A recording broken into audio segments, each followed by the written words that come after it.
On that note here, we will be getting into our first segment of the day, which is the NFL Combine storylines.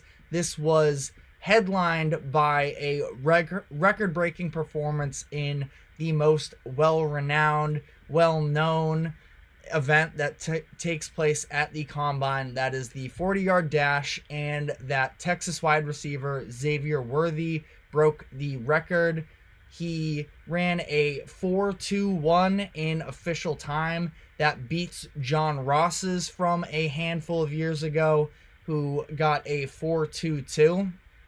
And I think that this makes for very interesting conversations because personally, I feel like there are a lot of aspects of the combine that get a little bit overrated. Now, of course, it is great to show out when you do participate in these events, but that's why me personally, at least, I didn't really overreact to some of these top end players not participating in the physical competitions. That includes the top three quarterbacks, Caleb Williams, Drake May, and Jaden Daniels, who all did not do any of these participation for various reasons. And then the two of at least the top wide receivers in the class, I feel like for a lot of it, they are considered to be the top two, and that includes Marvin Harrison Jr. and Malik Neighbors. We'll sort of get into all of that because specifically I also think that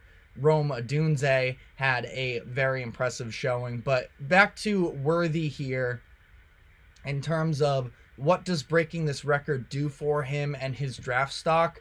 He was sort of on this fringe day one versus day two pick conversation as it was coming into this weekend. And he obviously blazes for a 4.21 seconds in the 40-yard dash.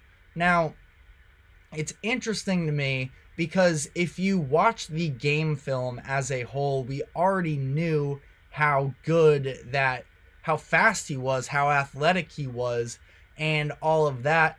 And yes, this reaffirms that he is very fast, but it's not like this is any sort of groundbreaking news that we hadn't already known. And for Worthy here, again, it's definitely a positive. I do think that it helps his stock, but I'm curious by how much as a whole the weekend does, because also if you look at him, he weighed in at 165 pounds, and he's a player that we know he has the burners, but to be as small as he is, to not really be a contested catch player, I think that it does sort of make it difficult to grade him fully as a lock for the first round. And especially considering the fact of how much talent there is in this wide receiver class, I think that the fact that there are so many that could be used on first or second round picks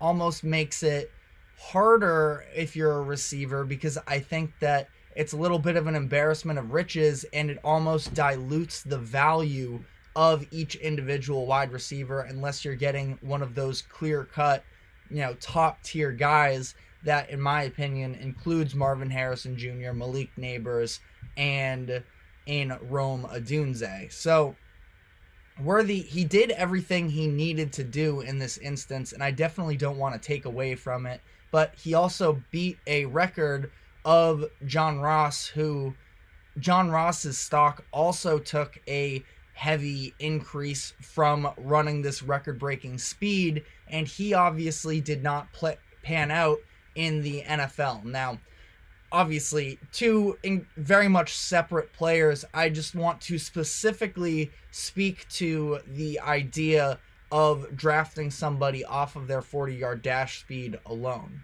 I think that it can oftentimes be a little bit overrated, and we saw other players who maybe got knocked for this a little bit. Keon Coleman ran in the 4.6 range. He is the receiver out of Florida State, and while he didn't, burn anything at the combine in this 40-yard dash, I still do think he is a very impressive player could definitely be worth a round 1, round 2 pick. It's curious to see how much it will actually affect his draft capital. I feel like to that same level of worthy, I think because there are so many guys that have impressed, you almost feel like you can get away with picking up a similar talent with a round 2 pick as opposed to a round 1 pick.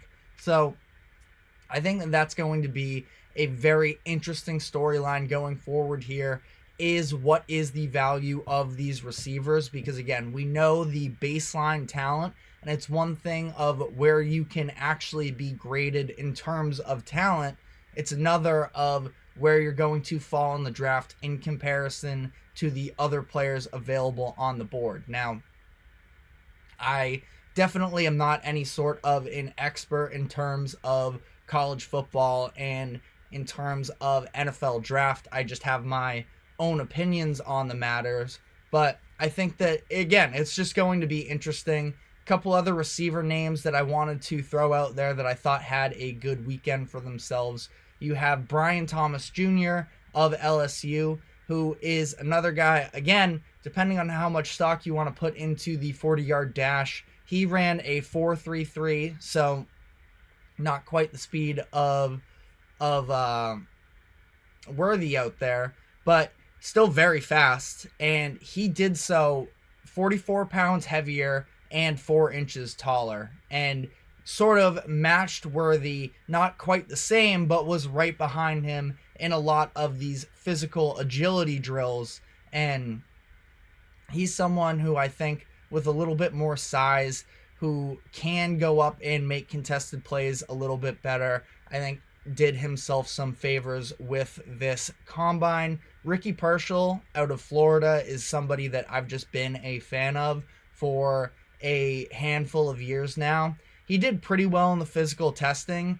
Like, he didn't hurt himself by any means in those. He shows that he's very much adequate in all those categories, but I also think that he really performed in some of the skill portion of the tests that helped to show that he can be a nice competitor at the next level. I don't think he's going to be a round 1 guy, but somebody that could definitely have worked his way into a round 2 pick, or a day 2 pick, I should say, either round 2 or round 3.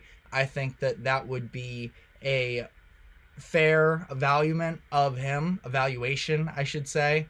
But I wanted to talk a little bit about the quarterbacks here because of the fact that we had a lot of controversy coming into this weekend in terms of the participation level with, like I mentioned, Williams, May, and Daniels all not throwing. And then we even had some further controversy, again, depending on who you ask, about Caleb Williams and the way that he chose to go about his medicals. He chose to not share his health records with every team. He gave them to some of the top teams, but he said in a quote, "Not 32 teams can draft me. There's only one of me." And a lot of fans have been turned off by his ego and his confidence. Me personally, I find somewhere in the middle of the lines. He gave a quote earlier this year that I hated. I hate anytime a player that says it. It's like lions don't listen to the opinions of sheep. It was along those lines. I just feel like it's super corny. We've seen it not pan out and just sort of come back to not even hurt players. It's just so cliche at this point that it's not my favorite quote.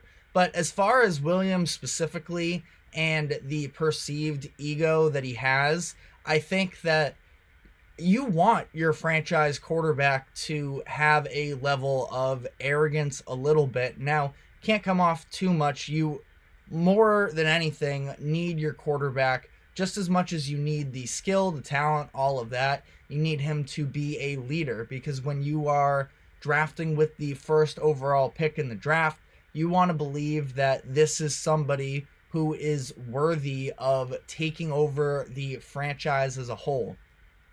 And I think that with Williams, it's interesting because he definitely has all the confidence in the world. maybe a little bit overdone, but at the same time, I don't think it's a huge knock on him. Now, a lot of people are also speculating that he doesn't really care about winning or anything like that. I don't know if that's necessarily true. I mean, again, all of it is just sort of perceiving these actions that we've seen from him, these quotes. What does it mean that he was crying on the sideline after a loss? Some people say that he really cares, other people say that he's soft. All of these different factors are baked into the equation, but I thought that that was something interesting. The fact that he didn't want to give out his health records, and to a certain degree, if he knows he's not going to be going, past, let's say, worst case scenario, third overall, then why does he need to give a detailed report of all of his health issues to opposing teams? Because that's what they ultimately are going to be. So, I don't know. I don't think I have quite as much of a problem with it as much as other people have. As far as some of the people that actually participated in the combine, I want to get to that.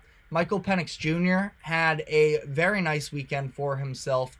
It starts with the fact that his physicals all checked out. This is somebody who, if you watched college football last year, you see that there is a level of talent, especially the arm talent, the accuracy, things like that. But one of the biggest red flags for him has been the fact that he has had as many season-ending injuries as he has, and that same knee that he has torn the ACL of twice, both of his shoulders going through injuries as well.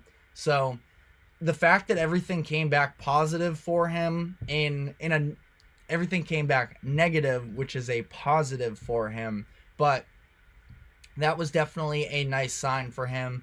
I still think that he is likely going to be going early second round, but there is possibly a chance he could jump up more. There were other things that stood out with him during the weekend. His measurements were very significant. He had the largest hand size, the longest arm length, the longest wingspan.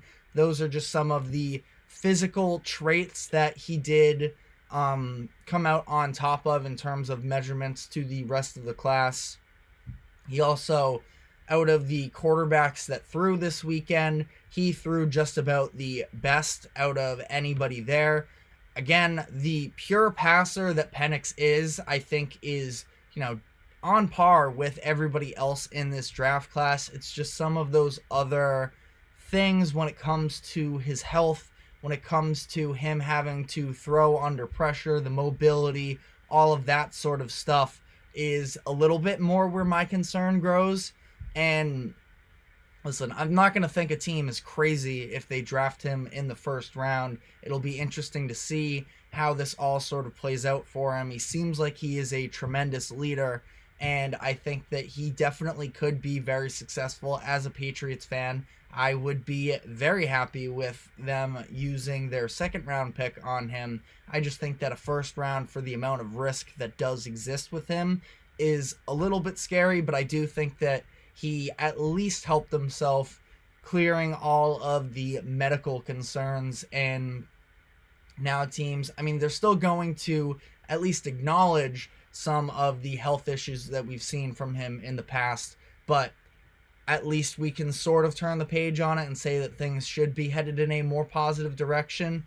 JJ McCarthy also had himself a pretty nice weekend. Some of the throwing itself, especially when it comes to attacking the sidelines, didn't seem great. Now, throwing drills are another one where it's weird. You have no chemistry with any of the receivers that you are throwing to, and all in all, I think that the film, more times than not, tells you what you should, but JJ McCarthy has just such an interesting set of film because of the fact that he was in a Michigan offense that was so run first, run heavy, and he wasn't really asked to do quite as much. So getting some of these opportunities to see him removed from that offense maybe mean a little bit more than some other quarterbacks do. He did, though, weigh in at 219 pounds, which was a big surprise. It was significantly heavier than he was listed when he was playing at Michigan, where he was listed at 202. So size is something that he definitely could benefit from. He's a very solid runner. It's not like he's a burner necessarily, and he's elite in the running game, but he can definitely move himself as well. And I think that putting on some extra size could definitely help him going forward into the NFL draft. But other than that, I mean, I'm sure we will continue to touch on some of these stories throughout the week. You had some of the edge defenders in Chop Robinson and Dallas Turner really impressed with some of their physical characteristics. I think that Chop Robinson is a very interesting one because he's a little bit of a polarizing prospect when it comes to where he should fall.